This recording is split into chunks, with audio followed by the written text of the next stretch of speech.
As mentioned after the keynote, so this session is what Knight-Swift and other fleets are looking for in a repair shop. I'm assuming this is highly valuable information to everybody who's attending this session, so I'm really looking forward to the two speakers that we have coming up next. If you were in Palo Verde for Peter Cooper's session yesterday, then you will recognize him again. If not, the CEO of Ascend Consulting, and then Mark Kennedy, the Corporate VP of Equipment with Knight-Swift Transportation. Please welcome both these guys to the stage.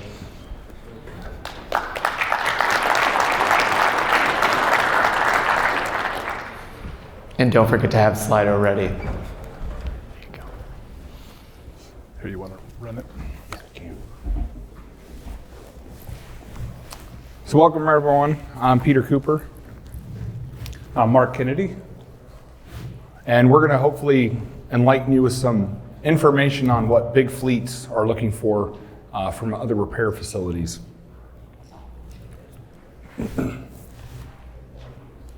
Got a little survey for you here.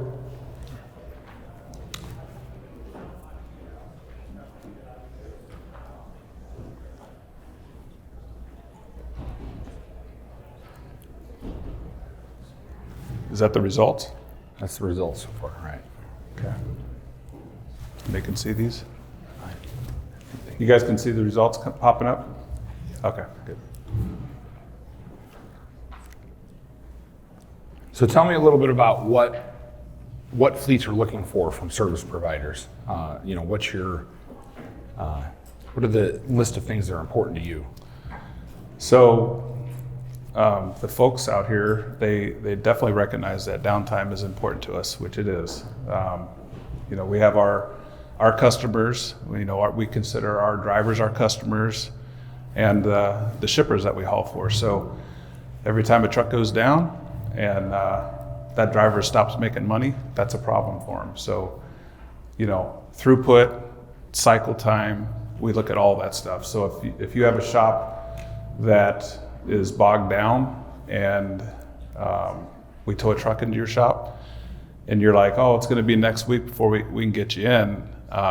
There's been times where we will have a tow truck come in and move it to a different shop. So it's a big deal for us. So you're saying that if you have a truck break down, it gets towed to the nearest dealer.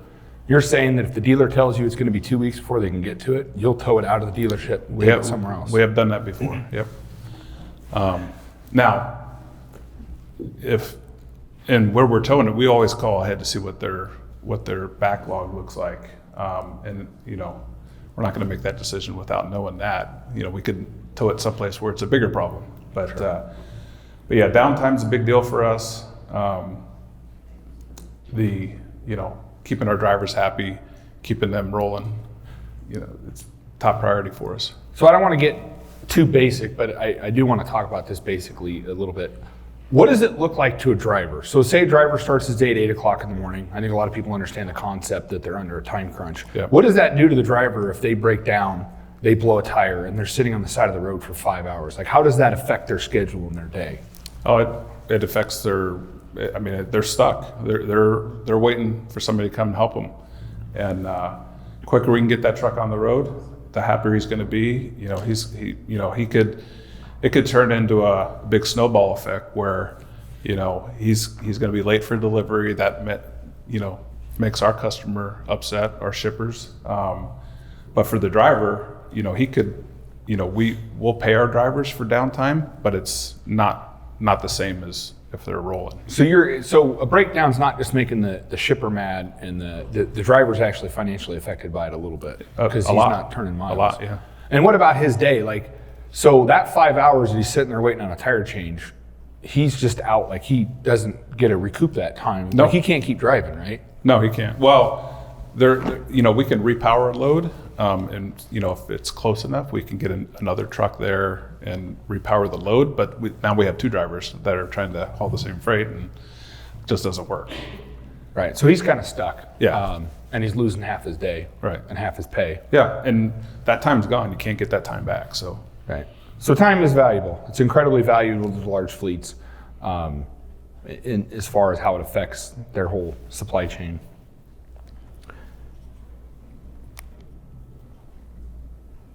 what are some of your priorities that you look for when you're outsourcing to a vendor for repairs or maintenance?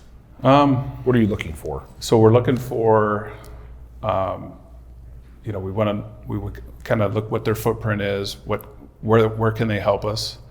We have shops all over the country, but we have customers that are nowhere near our shop. And so, if we have a yard with 200 trailers in it, we might call somebody and say, hey, we need somebody to go to this yard and do PMs. We're looking for mobile mechanics. That's important. Labor cost, that's what's your door rate? That's a big deal for us. Smaller shops, they don't have the brick and mortar and all that to cover for as much as a big dealer. So they, we're hoping we can get better labor rates at smaller suppliers. And they have better control over their turn time. So, being Johnny on the spot, a lot of times that'll get you our business if you can get there and especially if it's a breakdown. Generally speaking, all of our shops, we have a big shop network, so we do as much as we can there. But a lot of our over the road stuff, we're looking for help wherever the issue's taking place. And so you're saying you don't just call up Love's or the TA Road Squad network, that you're actually using your own internal database for outsourcing? We have our own breakdown call center that we use, and so we have a whole list of preferred vendors, and a lot of times we'll use our local shop within a certain radius for road calls, but outside of that, we're relying on you folks to help us out. So if you're not around a Swift location or one of our other sister companies, it'd probably be good to get involved with TMC. I don't know if you guys know what TMC is, but it's a organization that is Technology and Maintenance Council. It's part of ATA, and all of our members are mostly fleets, service providers, and OEMs. And so there's a huge database of contacts there that you could use that resource for your local area to see what fleets are in your area. There's contacts there. You could reach out to them, and for us, we would probably be reaching out to you for over the road breakdowns. I'm be surprised if quite a few of you aren't already in our database. So how big is Knight Swift? Because it's more than just the two companies, isn't it? I mean, it is. How big is it? How many locations do you have? So we probably have 200 different locations. We have Knight Swift, US Express, AAA Cooper, Midnight Motor Express. There's 8 different companies that fall under our umbrella. So our LTL companies, they have a shop network, but they have a much larger cross-dock operation where they're going to need support where they don't have shops. So they would reach out to folks. So you're saying you have locations that have a cross-dock, but they don't have maintenance. Correct. And you're outsourcing that. We'd be outsourcing that work. So. And you're using most of your independent, your own internal database. You're not you're not with like FleetNet or one of the other big providers. Okay. Yeah. And so, in all of these different companies that we have under the Knight Swift umbrella, they all operate pretty much independent of Knight Swift. So they have their own maintenance department that they would be reaching out to you. It wouldn't be Knight Swift reaching out to you. It'd be their companies. But I know they need help with all these repairs at these cross-dock locations. So use those TMC resources to get those contacts. Not just for Knight Swift, but anybody. And we can get into this a little bit. TMC, so if a small independent shop is doing things, they're doing them right. What if they're using TMC practices? Is that building trust with the bigger fleets? I mean, is it showing them a level of professionalism that you were looking for? It is. So one thing that is, when we have somebody come out and do a road call and we get an invoice, a lot of times it's literally just a paragraph of what happened. And our warranty teams are looking for, okay, what repairs in there are there that we could file warranty on? And a lot of times it's multiple communications back and forth to that supplier to get details so that we can file warranty. So if you're using VRMS coding, and all of that is, each code has its own definition of what it is if you're not familiar with it. And so it's important for us. It makes our life easier when it comes to invoicing, you invoicing us. We can see what that VRMS code cost us in our system and what you're charging us. That'll help us gauge whether or not you're a good supplier or you're gouging us. And, if you're on our list today, doesn't mean you're staying there. So there's some opportunity if you're not on that list yet. Yeah. So what it sounds like you're really looking for is very clear, very precise communication, but done within industry standards. Exactly. Yes. And that helps us just not only for warranty, but assurances on our side that you're engaged and you're looking to do those repairs properly. The worst thing that could happen is, we send a trailer somewhere to get road service or a wheel seal's blown and they put it together improperly and then we have a fire, 10 miles down the road or a wheel off issue. And showing us that you have that attention to detail using those VRMS codes, proper documentation, is a big deal for us. So other than breakdowns, what are some of the things that bigger fleets like yourself, what are you outsourcing? What types of repairs or what types of projects are you reaching out for? So a lot of the big projects, we have a lot of technology on our trucks. We have outward facing cameras, our ELD systems, all of that stuff we have to install. And it seems like every 5 years we're swapping out to a different supplier. So we'll be retrofitting our fleet. And so we'll ask, and we don't want to hire people to do that as employees because it's it's not a continuous workload. So we'll outsource that type of stuff. If we're selling trucks or trailers, we might outsource the work to get it up to trade standards or to sell, a good quality trailer. We want to make sure everything we sell is DOT approved, DOT roadworthy. And so that, we try to stay on top of everything, but, sometimes. So you're outsourcing, one example of something you're outsourcing is projects. Projects, it sounds like. Yeah, projects. So, and then what about body work? Are your locations doing their own body work? We have six different body shops. Okay. But for Swift, we have like 45 different shops. So all of those other shops are outsourcing body work. So if anybody in here is doing body work, that's a great opportunity. In fleets in general, because a lot of big fleets aren't doing a lot of their own body work. Yeah. From what we see. And then tire programs, I'm assuming that you guys are obviously on a national account program.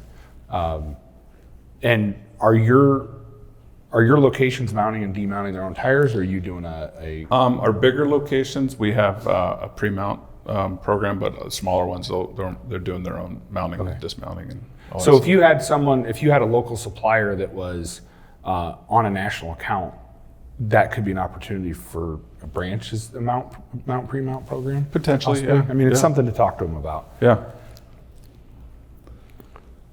And then about communicating with fleets, I think that's something that we talked about. Could you expand on what VMRS codes are? So there's VRMS codes there's 3 sets of codes. System, assembly, and part is what they are. And so This wheel seal one here, that's obviously wheel seal. And so there's different positions for the part code for different positions. So you'll have, 4 different codes for 4 different positions. Pretty straightforward once you understand it. And so for us, when we get an invoice where it's all just text, we have to decipher that and put that in our system. So that takes us time, our people time to do that. And the reason why we do that is we have reporting that we're looking, okay, is this truck, we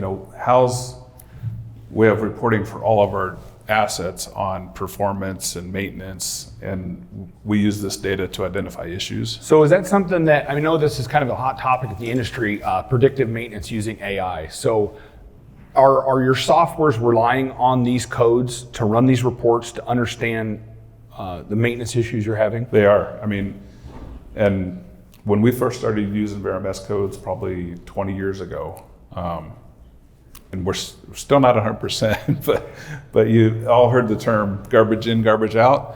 That's why it's important that everything's coded properly. We literally have our techs are coding stuff. We have people that review work orders to make sure it's coded correctly before it gets closed out. So I think this is a golden nugget for everybody, especially in the industry, but more specifically in this room, is getting to understand this is what communication looks like to a fleet. The bigger fleets want this. They want this on the work order. They want it explained in this verbiage because they're working with thousands of trucks a day, and it's really time consuming and tedious for them to take a work order that says R&R radiator, all these other things, and then convert it in their system internally. So hopefully that can make sense to some of you that this is definitely something that you need to start looking at doing to be looking a little bit more professional in your organization, because this is what big fleets are doing internally, and this is what they expect.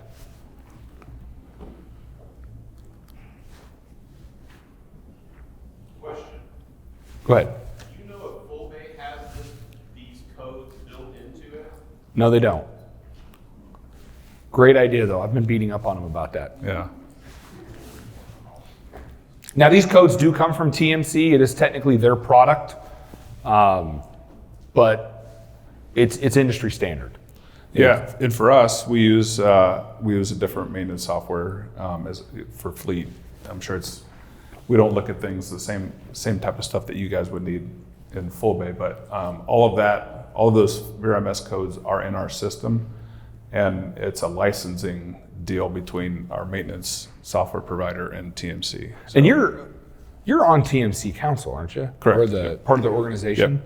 Well, I'm a fleet, but I'm in the organization. I used to be a study group chairman, and I was elected to the board. So, but yeah.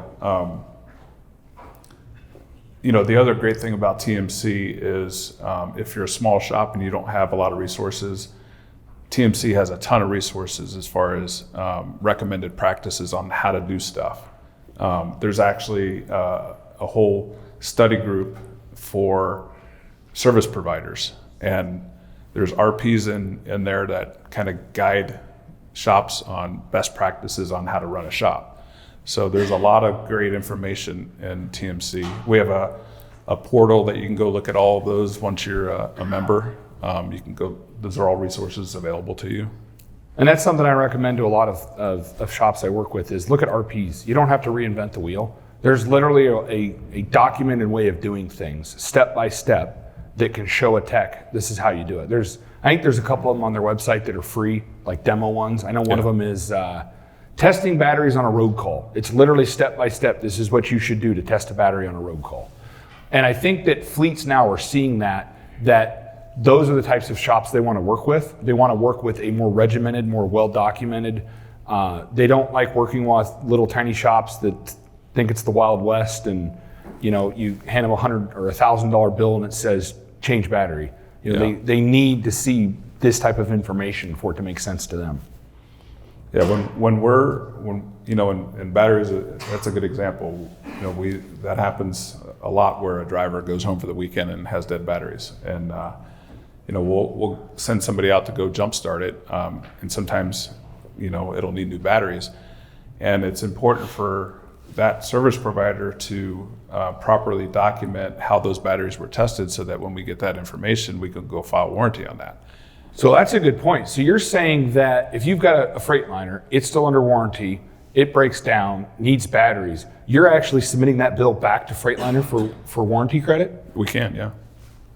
As long as it's documented properly. That's why for us, having a very high level, repair statement is not good. We need to have, test strips of each battery to show that it was bad. And that might be hard to do on a road call because, a lot of times it'll say charge and retest, and we don't have time for that. So a lot of times it's going to be a jump start, but So tell us about, in your experience with doing this, what are some of the pros and cons of dealing with small shops versus dealership group networks? I wouldn't say there's a big difference. A lot of times, I've had a dealer principal, I've heard him say this before, where, his whole lot is full of trucks. And he's like, yeah, business is great. And is it fleet? If my trucks are sitting out there, I'm not happy, right? I would rather go, talk to a service provider and them say, okay, and this is how we treat our trucks in our shops. We have different levels of repairs. So a guy comes into our shop and says, hey, I've got this handful of issues, and but these are the ones I really need addressed. The other ones I can wait till my next PM. If we'll take a look at what he needs, and if it's a 3 or 4 hour job, we'll get him done and out. If it's 4 to 8 hour job, we'll put him in that bucket.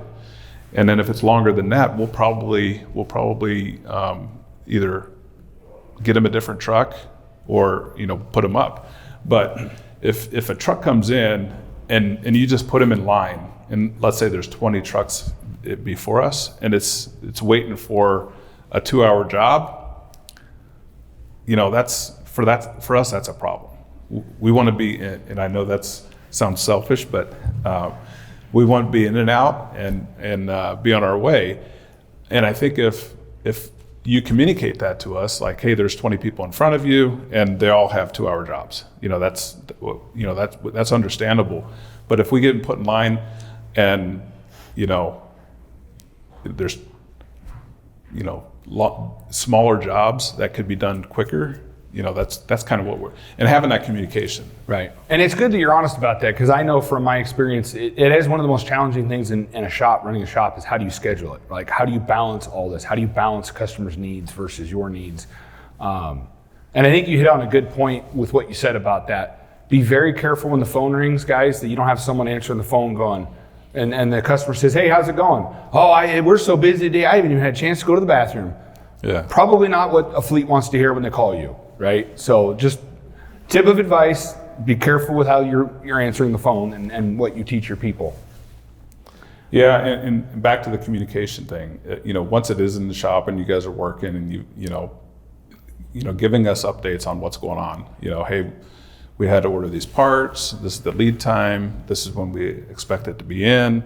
That's all good information for us, because that's stuff that we have to communicate to our operations and our driver, so that we kind of keep them up to speed on what's going on. So what's your preferred channel of communication in the bigger organization? Is it nonverbal? Is it emails? Is it, I doubt you're doing text messages. How is it that they prefer to communicate with fleet? For over the road breakdowns, that would be phone calls. If you're at one of our locations where you're in contact with our service leader or service department at our facility, they're probably going to want to do that with email. Communicate that direct communication and constant updates is really great for us to help plan how things are going to play out. It's interesting. Even being in 2025, the phone is still a very important thing. So, well, it's easier to, I'm sure everybody in this room gets emails, and it's like, I could reply back with a big paragraph, but it's easier if I just give them a call, and it's a lot quicker. So. And then going back to TMC, because I know that's just something that's kind of new to a lot of people. What are you seeing though, because you're part of TMC, so I'm going to pick your brain on this. Okay. What are you seeing the benefits for an independent fleet? What information does TMC have that they could use? So, again, the recommended practices, those are available to everybody. The membership directory, and that's, a lot of great contacts. There's VP of maintenance, director of maintenance for all. So are you all looking at that? I mean, does your breakdown department look at that kind of information when they're looking to outsource to a shop? Are they looking at directories like that to see if, hey, this is a reputable shop because they've committed to these standards? Yep. The other thing that TMC is great with is networking. You go to our conferences, there's a lot of fleets there, and so that's where you can really build a good relationship, or at least meet people to talk to. A lot of networking opportunities.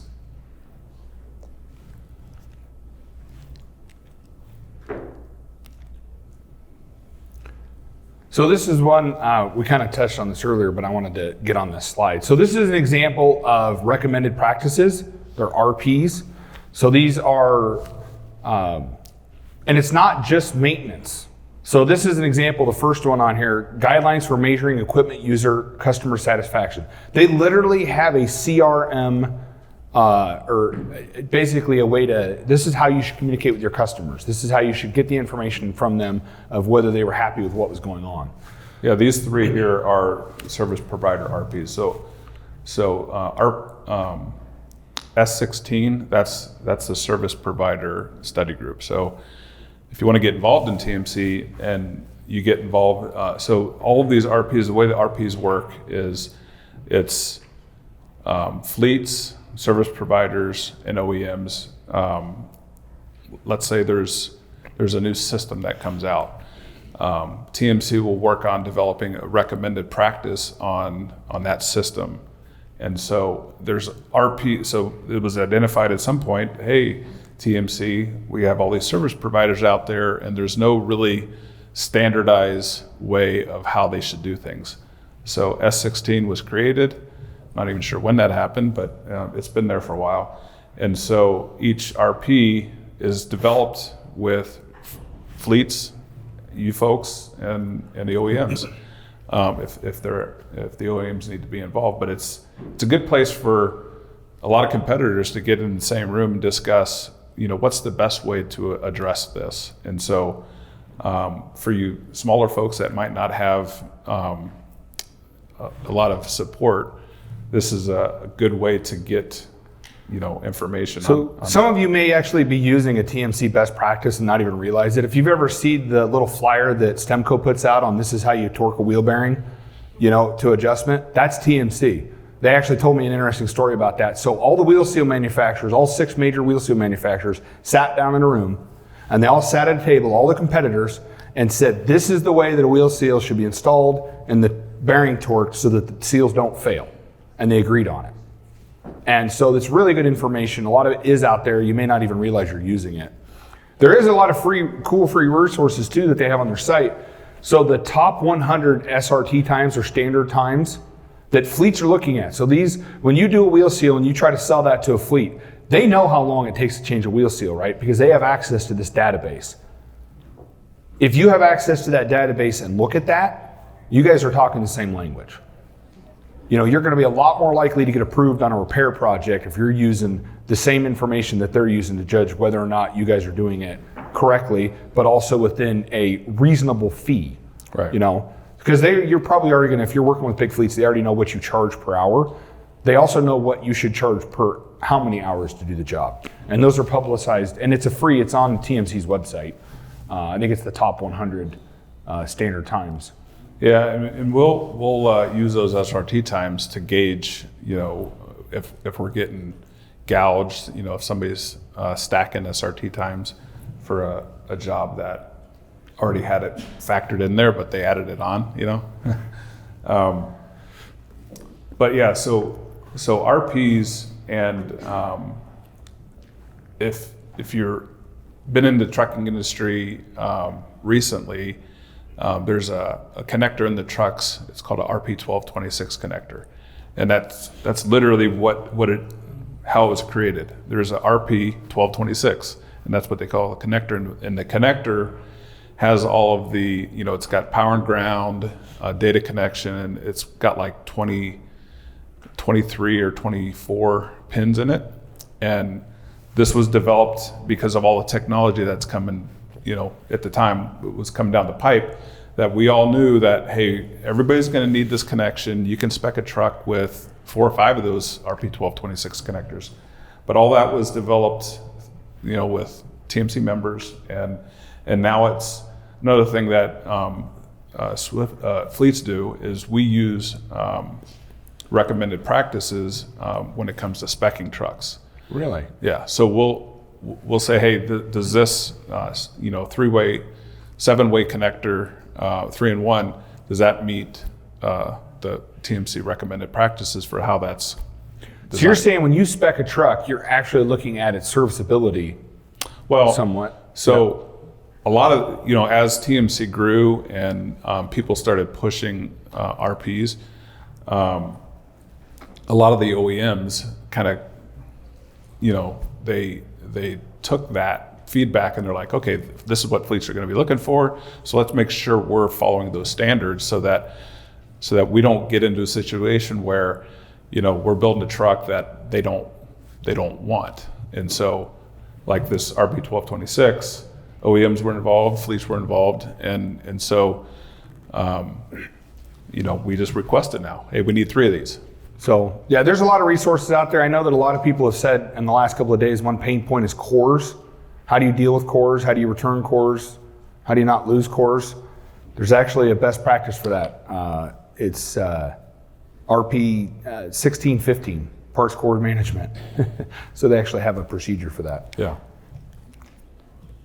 And then any final thoughts? We're going to have a lot of time to take questions, so this is going to go a little quicker. But I would say probably, I mentioned we have a very large, our own shop network. That doesn't mean we wouldn't need help in those areas. And so if you can go to our website, look at where our shops are, do that with any fleet probably, and you could go see, who's close by me, and go meet with those shop leaders and, be there for them. Just, let them know what you can do, and, be a resource for them. That's probably the quickest way to get into our system, is to go talk to our shops directly, and be there for them. And then that would, once you get in as a vendor and have a vendor code, we'll see that, and our breakdown call center is going to see that, that we've used these guys before. So, and I imagine pretty much all the fleets are like that. So if outreach is not part of your sales and marketing strategy, did you just hear that? Yeah. That it still has a place and it's still important. And donuts always help. Everybody loves donuts. Got to be careful there, because sometimes some of our shops aren't making the right decision because of donuts. So, hear that? It's a great motivator. Yeah. So, yeah. All right. Moving on to Q&A. Yeah. All right. Give us one more click. I think we got the questions on the screen here. So we're going to go with the first one here. I think we have some folks that maybe have dealt with this experience personally, but if fleets are looking for specific documentation, for specific repairs, why is it at times that the dispatcher is not necessarily outlining those specific requirements that you're looking for, or how could that be done better? Our dispatcher wouldn't be doing it. We our maintenance supervisors would be, they would be the ones asking for that. And I think it would probably be something you're either going to have that right out of the gate, or if we're asking for it, we would hope that you eventually would bring that into the equation. It sounds like maybe from this question, also that could be on the shop. You really need to train your staff to be more proactive. Like if you're working with a big fleet, you know that it's going to be a little bit more of a complex, regimented process because they have their way of doing it than it is just dealing with a small local guy that's got 5 trucks. So maybe go into it with that. Maybe just ask them. One way to manage customer expectations is just ask them, what are you going to need from us? What does communication look like to you? How often do you need communication? What form of communication? What do you need in that communication? So you guys can be your own advocate and ask that up front. All right, then I'm going to jump to this one because you touched on it a little bit, and I think you were kind of touching on it again here. The best ways to solicit business, from the fleet, from the subsidiaries. Again, I know we touched on it a little bit, but that sounded like some really good best practices as well to win your business. Is there anything else you wanted to add on that? No, I mean, like I said, just find out, what fleets are around you, and probably a person-to-person visit would be the quickest way to get in the door. Let them know what services you provide. That's my opinion in my years of running businesses. I mean, I can tell you that one shop we work with landed Costco because of boxes of donuts. I mean, that's a pretty big fish. Yeah. And it took a long time. It took 6 months of steady, not giving up, going in there every week, like clockwork, dropping off donuts. And finally, they needed somebody. And guess who they thought about first? So that's something to think about. It may not be an instantaneous thing, but if you're fresh in their mind, it might be good for you. Make it easy for us to choose you. That's a valid point. Yeah. You got to look at your business sometimes and say, hey, how easy do we make it for people to spend money? There's a reason why a lot of people buy stuff on Amazon. It's just one click away. Yeah. Do not make it hard for people to spend money. Donut or donut? Yes, donut. Okay. You got to use the donuts. I like that one. Donut. Next one, I think is a good question as well. What are the ideal labor rates that you're looking for from a trailer shop and road service? Not going to put a number on that. Lowest as possible. Do they have any kind of, do you have some kind of a document that says this is what we're seeing a standard rate is in a geographic? Because we know it's very different geographically. Do we have a document for that? Not really. We just... But I'm sure the maintenance... Obviously, you don't want to go with the lowest guy unless he does quality work, but, it's... If we're good, if I have 2 different vendors and one's cheaper and it's terrible work, or it's more, longer lead time, I might go with the guy that has a better, throughput. So did you hear that? Cheapest isn't always the best.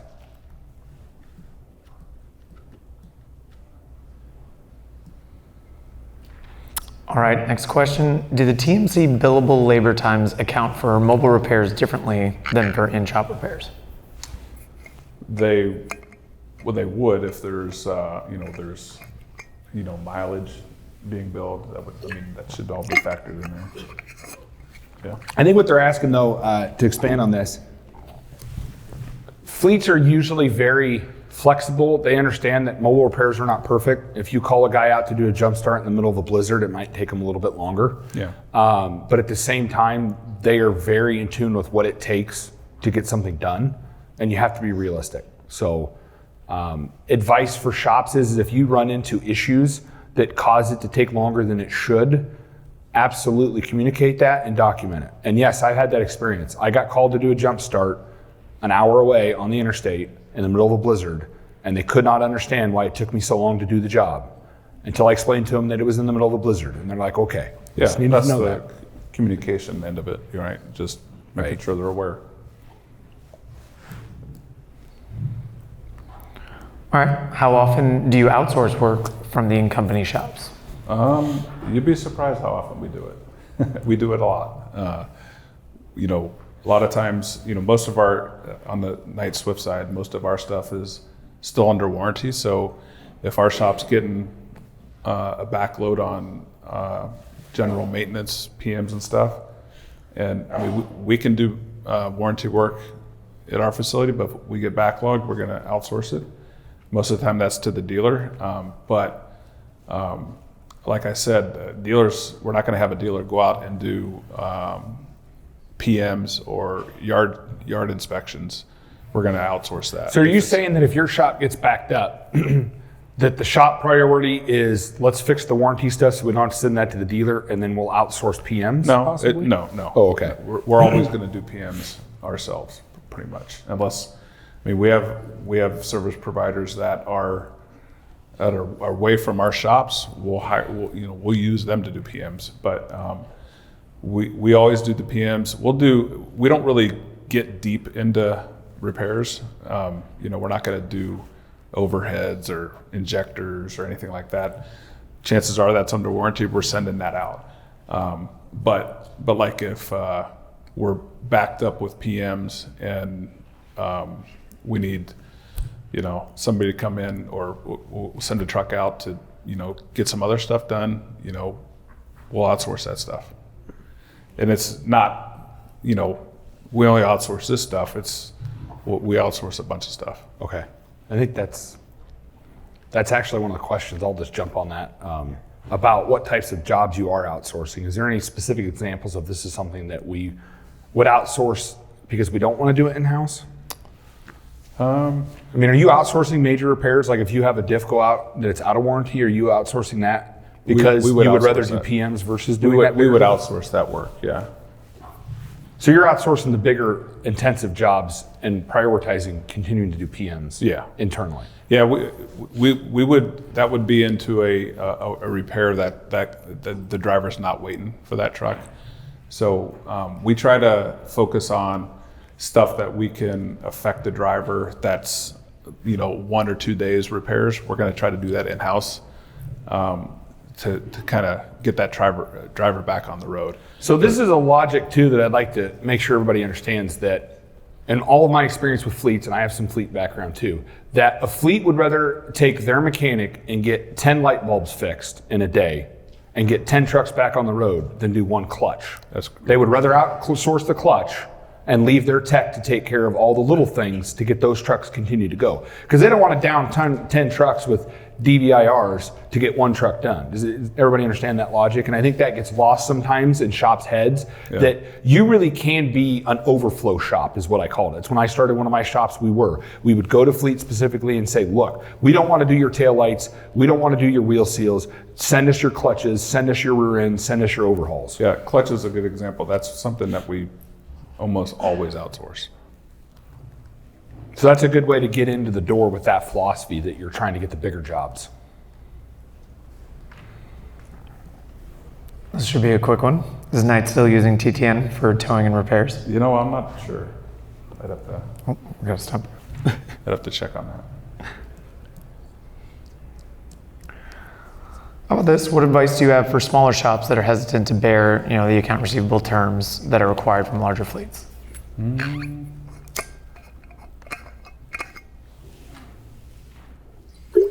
Not sure on that one. You could have your own terms and present that to them, and they might be like, okay, yeah, we can work with that. I mean, there's a couple. I wouldn't say always agree to their terms. Push back a little bit and see if you can get different terms. And you can just tell people, be up front, be like, look, we don't want to wait 60 days to get paid. And I've actually done that with shop or with fleets, and they put us on a preferred status because they know that we made an agreement with the fleet. We will charge you this labor rate, but if and only if you pay within 10 days or 30 days or 15, whatever it was. And you would be surprised how they will do that because they are really looking for that edge. Yeah. The other advice I would give you, and they're here, is go talk to someone like Interstate Billing. I know when I did work for United Rentals, I did not want to wait 90 days to get paid. So I used a third-party factoring company to take that, and I got paid in 24 hours. And then if United Rentals messed around and spent 90 days to get paid and ignored invoices, that wasn't my problem. That was their problem to deal with. And so there is resources if you want to deal with big fleets and you don't want to take on that accounts receivable load, there are companies that will help you with that. All right, do large fleets prefer independent repair shops to come on site, or are they willing to take their trucks to the shop? So I would say both. We have shops come onto our facilities for some things. But one thing I would say is if we need to take the truck to your shop, like I said, make it easy for us. If you have a driver that can come pick it up and take it, and bring it back. That's easy for us, and takes a little bit of a headache because our shops we don't have drivers that work for the shops. We got to find someone in operations to move the truck. So it's, if you have a driver that can move it, it makes it easy for us. Well, I mean, and this is a good question I'm going to ask. Are fleets facing the same issue that all the independent shops are? Are you short-staffed? Are you having a hard time staffing enough qualified people to get the? Yeah, it's a big problem, and you know, we don't typically look for like dealer level techs. We're looking for entry level and mid-level techs, and so we have, you know, we're looking at schools to hire technicians, but it's still there's a massive competition out there for resources, and you know, fleets don't typically pay as good as a dealer, and so it's tough to get people. All right, is it acceptable to drop a trailer at another location or truck stop and take only the tractor for repairs unless trailer needs repair? They have limited space. That's probably not going to work, just because security issues, especially if it's a loaded trailer, or if it gets dropped somewhere and it's someplace where it, you know, could get towed. That could turn into a bunch of problems. I do have advice for this. I have the exact same problem at the shop I started. Another story from mine is we made a deal with the local tow company that when we had a truck trailer that was towed off the road or out of a truck stop, we made a deal with them that they would store the trailer. We would pay that bill. I think it cost us like $30 a day. They gave us a crazy discounted rate because we did so much volume. But you can solve, if you're having problems at your shop for space, make a deal with a local parking lot or somewhere that's secure, like a tow truck lot, and then just have them hold on to it for you. I mean, your company would probably be okay with the driver going to pick it up. Yeah, if it's in a secure location, and using a tow yard's that's a good option. And I would probably, if I was the shop, I would say, hey, fleet, this truck was towed to this location, this tow yard. Can we leave the trailer there, and will you take care of, because the fleets might have better terms for storage fees than a shop. True. So have the shop check with the fleet to see if they want to take care of that part of it, or they just wanted to add it to the bill. But it is a solution for all the shops out there that have space problems, is that you can make a deal with a tow company to hold on to the trailer for you if they have a lot. All right, does being a member as a vendor for TMC also qualify you to cover warranty repair for Swift Night? Not where you could file the repair. So the way it works is we can have repairs outsourced, and we can file that if it's documented properly, but you wouldn't be able to file it.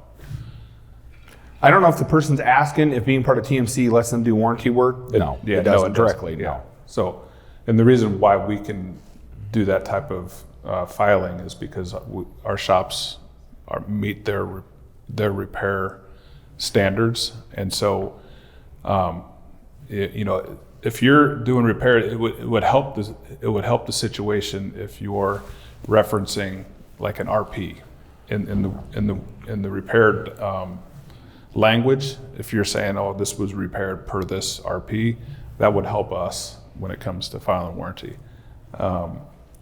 But yeah, we can file for repairs that are done outsourced as long as we have proper documentation. But you wouldn't be able to be a warrant, you know, you wouldn't be able to file back to the OEM. We would have to do that. All right, I appreciate the bold question here. How would a shop get on doing all of your e-log installs in Fargo, North Dakota?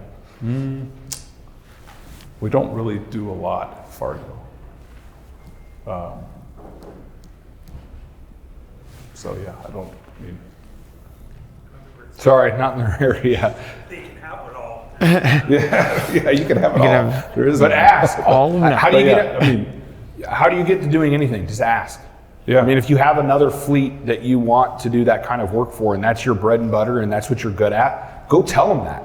Go to the fleet, talk to them, say, hey, this is what we're really good at. You know, it's part of what we just saw with EOS. Identify what you're really good at. What's your thing? What makes you special? And then go tell people about it. All right, I know this is something you touched on before, but again, could you rehash what's the best way to find what facilities are around their area? So I would probably look, let's see, well, you could use a TMC resource, but if you know of any big fleets in your area, or just if you're looking to see, if there's any big fleets in your area, go to their website and, look up their shop locations. It's probably the easiest thing to do. Another thing I can tell you all, if you're trying to do marketing and you're trying to find fleets and you're trying to find operators to market to, there's this huge resource called RigDig. They're basically just a database, and that will actually go on there and you can sort it. You can say, I want to see all the DOT numbers issued within 5 miles, but I only want to work on Freightliners. So only show me the Freightliners that are DOT numbers that are registered within 5 miles.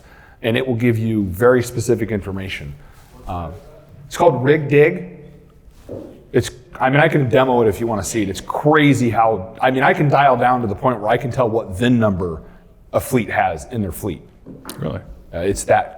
Because all this information is registered, right? It's open source. When you register for a DOT number, you have to give your information to the government. Well, they stockpile that in a database, and that database is available to the public.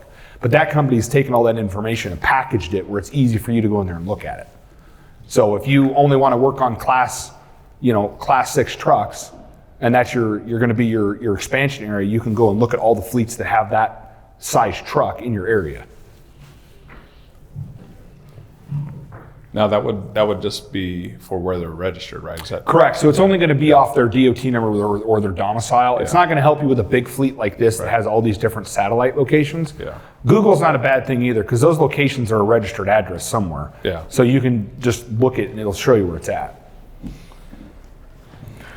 This one touched on a little bit, but anything else we wanted to expand on in terms of fleets allowing smaller shops to do regular repairs on site, potentially a daily basis, trailer repairs, for example?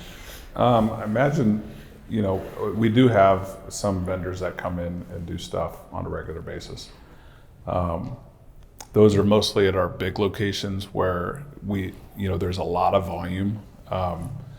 But we, like I said before, there's a lot of times where we have customer sites where we have big trailer pools and some of them are kind of a closed trailer pool where it's from this warehouse to this DC, and there's no Swift shop in between. So those don't see our shops. We're going to look for somebody to go in and service those trailers. That's a good point. I had a customer that was like that. They moved meat packing, and they only moved it from the packing plant to refrigeration, and those trailers only were dedicated to that customer. Yeah. I love that customer. They really tore up stuff. Those yard guys were really good at breaking landing gear. Again, touched on this a bit, but when you're outsourcing, do you have a preference, whether it's performed on site or in the shop? Well, yeah, I guess it just depends on what it is, right? If we're outsourcing a clutch, we're gonna want the truck over at your shop. But if we have somebody come in and they're gonna do, let's say we're updating all of our trailers with a new GPS system, we're gonna want somebody to come on our property and with their crew and do that kind of work. So it sounds like it's situational and like logical. It's kind of like most fleets. They don't want you changing a clutch in their parking lot, but they also don't want to have to bring a trailer to them to diagnose a taillight not working. Yeah. So you got to think about what the job is and what their preference would be. How far would you go for collision repair? Is there an ideal range for that type of work? I would say it's not really a distance issue. It's more of a cost issue. So since we have body shops all over the country, we'll move trucks that we'll trailer them to other locations if it needs a new cab or something. But if it's hoods and bumpers and cab extenders, we're gonna try to get that done locally. I'm not sure if that's the context that they're looking for, but we have for our rec trucks, we move them back to. So it sounds like what our you're sheds. saying is it's kind of like anything in fleet. If it's a really big major job, you're going to look at maybe it's worth taking back to our location. Right. But if it's something minor, like they damaged the hood and it just needs some fiberglass repair, you're saying you would take that to a local shop just because of speed and Yeah, cost. What it exactly. would cost you to move that equipment somewhere else. Yeah, it would cost you more to move it than to just fix it locally. So. Do you see a potential need for secure truck or trailer parking? Yeah, if you brought in overnight parking for drivers, that's a big problem. If you brought that into the equation, but just trailer, we have drop lots and stuff like that that we use, but we don't really. It would be a contractual deal where, hey, we're going to lease this property for X amount of time.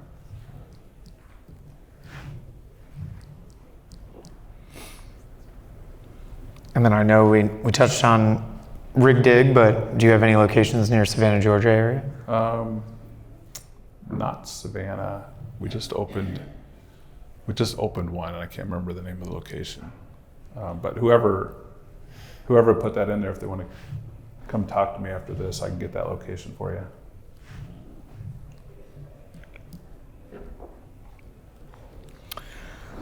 All right, they want to install bulk fluids, stock filters, and common repair parts. Are your fleets brand specific, or do they work as long as the specs are compatible? As long as the specs are compatible, we're pretty good with that. I mean, we do use high efficiency lubricants and stuff. So, I mean, if you're topping off,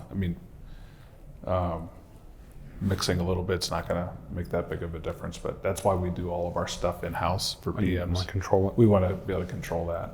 But That's actually something maybe we can ask about real quick. If I could jump in a question there.